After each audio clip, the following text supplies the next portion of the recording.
Hello everyone. Welcome to the online class of Sri Ram Public School. Myself Pragati Pandey. Dear students, today we are going to start the second chapter of our book and the name of the chapter is Globe, the latitude and longitude.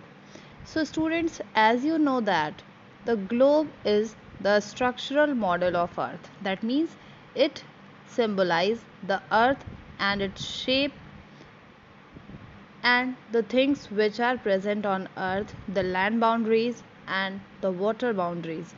All these are shown on the globe and through which we can get the information about our earth's surface. Okay, so let us start with the content reading and the explanation of the chapter. So here is your chapter, globe, latitudes and longitudes. Here you can see there is a diagram which is present over here, and in this diagram you can see there is a circular figure on which the longitudinal lines and the latitude lines are present. You can see the vertical line, the second figure you can easily see this figure. In this figure you can see that here is a straight line which is present vertically, मतलब एक सीधी रेखा है जो इस तरह से vertically present है. ये क्या है, इस तरह की जितनी भी रेखाएं हमारे पृथ्वी के ऊपर प्रेजेंट होती हैं या हमारे ग्लोब पे दिखती हैं उनको लॉन्गिट्यूड कहा जाता है. और वहीं पर जो हॉरिजॉन्टल रेखाएं होती हैं, इस तरह से पड़ी हुई रेखाएं, ये सीधी रेखा है और ये पड़ी हुई रेखा है, इसको बोला जाता है longitude. This is vertical line and this is horizontal line जिसको बोला जाता है लैटिट्यूड. तो हमारा जो अर्थ होता है उसके ऊपर ये जो लाइंस होती हैं वो दिखती नहीं है, ये इमेजिनरी लाइंस होती हैं. ओके, तो you can see here in this diagram, this one you can see that the longitude lines and the latitudes both are present. सारी की सारी रेखाएं आपको दिख रही हैं. इसमें जो सेंटर की ये जो रेखा होती है रेड कलर की आपको दिख रही है, इसको बोला जाता है इक्वेटर. और इक्वेटर जो होता है वो 0 डिग्री से जाता है, 0 डिग्री लैटिट्यूड से जाता है. और इक्वेटर पे हमारी जो सन रेज होती है वो वर्टिकली पड़ती है, मतलब एकदम सीधी रेज पड़ती हैं और यहाँ का टेम्परेचर बहुत ही हाई होता है. ओके,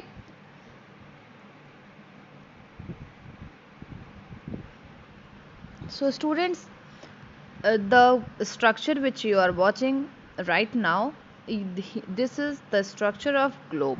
इसमें जो आपको लाइंस दिख रही हैं ये लाइंस ऐसे अर्थ पे होती नहीं हैं, ये इमेजिनरी लाइंस होती हैं जिसको हम समझने के लिए बनाते हैं. ओके, अगर आप इस जो रेखा है इसको, इक्वेटर को, अगर इसको आप ध्यान से देखें तो इधर एक सेमी सर्किल बन रहा है और इधर भी एक सेमी सर्किल जैसा स्ट्रक्चर बन रहा है. तो जो पहला सेमी सर्किल आपको इस तरह से जो दिख रहा है, अगर आपने मैथ्स में पढ़ा होगा जो एंगल जिससे आप बनाते हैं प्रोटेक्टर, कुछ वैसा ही स्ट्रक्चर आपको दिख रहा है या नहीं? बिल्कुल दिख रहा है, प्रोटेक्टर जैसा. और प्रोटेक्टर पे आप जब भी बनाते हैं तो 0 डिग्री कितना होता है? जब भी कोई प्रोटेक्टर इस तरह से है, शानदार जिसको बोलते हैं, और 0 डिग्री यहाँ से लेकर के यहाँ तक की रेखा को ही कहा जाता है 0 डिग्री. This is 0 degree. आप क्या करते हैं, यहाँ एक पॉइंट रखते हैं और यहाँ से डायरेक्टली इधर 0 डिग्री की रेखा बना देते हैं. तो जो सीधी रेखा होती है वो इक्वेटर होती है जो कि 0 डिग्री होती है. और जैसे जैसे आप ऊपर बढ़ते चले जाते हैं इसकी डिग्री जो होती है वो बढ़ती चली जाती है. जहाँ पर 60 डिग्री होता है, जब आप एंगल को बनाते हैं तो जहाँ पर यहाँ कहीं 60 डिग्री होता है तो ये जो रेखा यहाँ से गुजरती है वो 60 डिग्री पर होती है. जैसे कि यहाँ पर ये देखिए 60 डिग्री और ये 30 डिग्री है. तो ये होती है लैटिट्यूड और लॉन्गिट्यूड की imaginary lines. Let us start with the content reading and the explanation of the chapter. Here is a diagram you can see. This is globe. ये जो आपको डायग्राम दिख रहा है ये ग्लोब है. इसमें जितना भी ब्लू पार्ट है, all the blue part present in this figure is the water bodies and the green part which is present is the land area on which human live and the forest are present. Okay, in the previous chapter you have read that our planet earth is not a sphere. पिछले chapter में आपने पढ़ा था कि जो हमारा planet है अर्थ वो स्फेयर नहीं है, वो थोड़ा सा ऊपर और नीचे से दबा हुआ है जो हमारे पोल्स को बनाते हैं. It is slightly flattened at the north and the south pole and bulge in the middle. जो हमारा अर्थ है वो ऊपर और नीचे की तरफ थोड़ा थोड़ा सा दबा हुआ है, फ्लैट है, जिसके वजह से मिडिल में थोड़ा सा सर्कल जो है वो बढ़ा हुआ दिखता है. Can you imagine how it looks? क्या आप इमेजिन कर रहे हो कि कैसा दिख रहा है? You may look at the globe carefully in your classroom to get an idea. Globe आप ज़रूर देखिए, उससे आपको पता चलेगा कि हमारा जो अर्थ है वो कैसा होता है, कितना झुका हुआ होता है, किस तरह से दिखता है. Okay, globe is a true model. Globe जो है वो हमारे पृथ्वी का ट्रू मॉडल है. मतलब एकदम से कहा जा सकता है कि एक छोटे फॉर्म में अगर हम पृथ्वी को देखें तो कुछ वैसा ही दिखता है. आप यहाँ डायग्राम में देख सकते हैं. ग्लोब में be of varying size and type. Big one which cannot be carried easily, small pocket globe and globe like balloons which can be inflated and are handy and carried with ease. Globe जो होते हैं इनकी size कई सारे sizes में ये बनाए जाते हैं. कुछ होते हैं जो बहुत बड़े होते हैं जिनको आप टेबल पे रख करके उसकी स्टडी करते हैं. कुछ इतने छोटे होते हैं कि आप उसको अपने जेब में भी रख सकते हैं. कुछ बैलून जैसे होते हैं कि अगर आपको पढ़ाई करनी है, आपको उसको स्टडी करना है तो आप उनमें हवा भरो, गैस भरो और उसको आप उस टाइम फुला करके आप उसको पढ़ सकते हैं. Otherwise you can just pull out its air and fold it and keep it in your pocket. तो हमारा जो ग्लोब होता है ये अलग अलग साइजेस में भी आता है. The globe is not fixed. It can be rotated the same way as top spin or a potter's wheel is rotated. जो ग्लोब होता है उसको आप अगर ध्यान से देखेंगे तो वो एक पतली सी रॉड में वो फंसा हुआ होता है और अगर आप उसको घुमाएंगे जैसे बॉल को घुमाया जाता है तो वो पूरी तरह से उसका जो अर्थ का स्ट्रक्चर होता है वो पूरी तरह से घूम जाता है. जिस तरह से ग्लोब हमारा जिस तरह से घूमता है उसी तरह से हमारी पृथ्वी भी अपने एक्सिस पे रोटेट करती है. मतलब वो अपने ही पोजीशन पे गोल गोल घूमता रहता है. On the globe countries, continents and ocean are shown in their correct size. जब हम ग्लोब को देखते हैं तो हमें ocean, land area, countries, continents ये सब हमें अपने एग्जैक्ट साइज़ में दिखते हैं. मतलब कि उससे हमें पता चलता है कि अगर दो कंट्रीज़ को, इंडिया और अमेरिका को आप कंपेयर करेंगे तो इंडिया जितना बड़ा दिखेगा उसी के हिसाब से अमेरिका उसकी भी साइज़ वैसी ही दिखेगी. मतलब साइज़ लगभग सेम दिखाई जाती है जितना लैंड एरिया वो पर्टिकुलर रीजन कवर कर रहा है. It is difficult to describe the location of a point on a sphere like the अर्थ.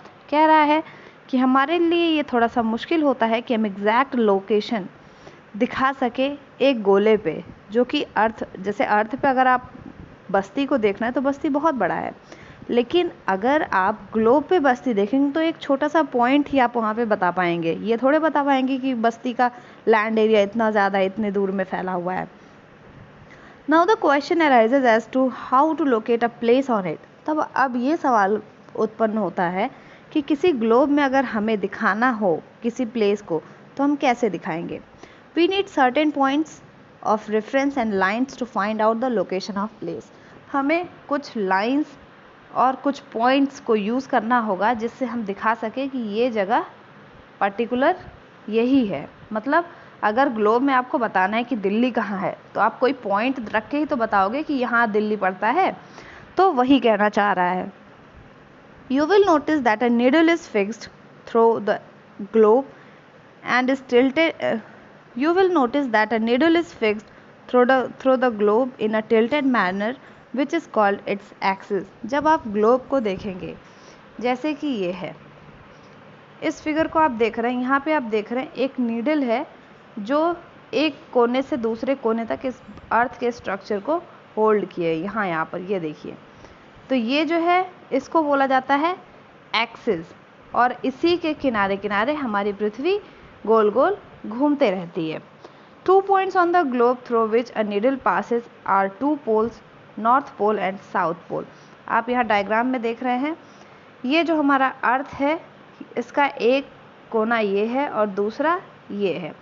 तो ये जिस कंडीशन में ये प्रेजेंट हैं, इसका ये जो दोनों एंड है उसको नॉर्थ पोल और साउथ पोल कहते हैं। ये है नॉर्थ पोल और ये है साउथ पोल, ये वाला नॉर्थ पोल और ये वाला साउथ पोल। तो कह रहा है कि हमारी पृथ्वी जिस हिसाब से टिल्टेड रहती है, उसके जो दोनों एक्सिस के एंड्स होते हैं उनको नॉर्थ पोल और साउथ पोल कहते हैं। और एक्सिस क्या है? यही, ये जो है यही एक्सिस है आपकी।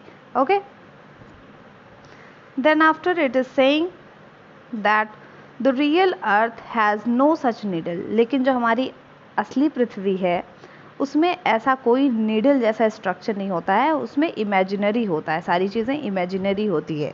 ऐसा थोड़े होता है कि कोई रॉड है वो पृथ्वी के बीच से होते हुए एक कोने से दूसरे कोने जाए, ऐसा बिल्कुल नहीं होता है।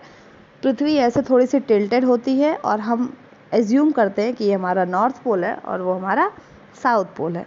ठीक है। Another imaginary line running on the globe divides it into 2 equal parts. This line is known as equator. The northern half of the earth is known as northern hemisphere and the southern half is known as southern hemisphere.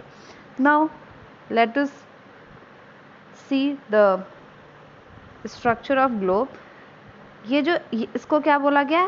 Axis, और ये था हमारा north pole और ये था हमारा south pole. इतनी चीज़ें आपको क्लियर थी। आगे कह रहा है कि ये जो इमेजिनरी लाइन थी, ये इमेजिनरी लाइन है, एग्जैक्ट में असली में ये नहीं होती है। और इस इमेजिनरी लाइन के एक किनारे पे नॉर्थ पोल हम एज्यूम करते हैं और दूसरे किनारे पे हम साउथ पोल एज्यूम करते हैं। ठीक उसी तरह एक और इमेजिनरी लाइन है जो कुछ इस तरह से जाती है, इसको बोला जाता है इक्वेटर। ओके, ये क्या करता है? ये इक्वेटर हमारी पृथ्वी को 2 इक्वल पार्ट्स में डिवाइड कर देता है।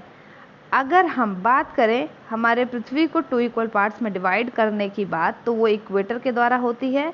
और ये जो इक्वेटर है, ये इक्वेटर हमारी पृथ्वी को 2 इक्वल पार्ट में डिवाइड करता है, और जो नॉर्थ का पार्ट होता है उसको कहा जाता है नॉर्थर्न हेमिस्फेयर। ठीक, और जो नीचे वाला पार्ट होता है इसको कहा जाता है साउदर्न हेमिस्फेयर। हेमिस्फेयर मतलब हमारी जो पृथ्वी है ये कुछ गोला आकार की है, इस वजह से इसका स्ट्रक्चर लगभग हम स्फेयर जैसा मानते हैं। और जब इस स्फेयर को आपने 2 पार्ट्स में कट कर दिया तो उसका आधा आधा जो होता है इसको हेमी और स्फेयर कहते हैं। ओके, तो ये एक हेमिस्फेयर है और एक ये है। क्योंकि ऊपर वाला हेमिस्फेयर नॉर्थ में है इसलिए इसको नॉर्दर्न हेमिस्फेयर कहते हैं, और नीचे वाले को सदर्न हेमिस्फेयर कहते हैं। ओके, सो इतनी चीज़ें आपने पढ़ी। Now they are both equally halves. ये क्या होते हैं? इक्वल शेप साइज के होते हैं, इनका सब कुछ सेम होता है। So students, today you have learned about the equator, you have also learned about the axis and the northern and southern hemisphere along with the introduction of the globe. So that's all for today. Your assignment work is write the answers of the question given. That means you have to write the answer for what is equator, what is axis, what is northern hemisphere, what is southern hemisphere, and what is globe. And also you have to write down the advantages of globe. That's all for today. Thank you everyone.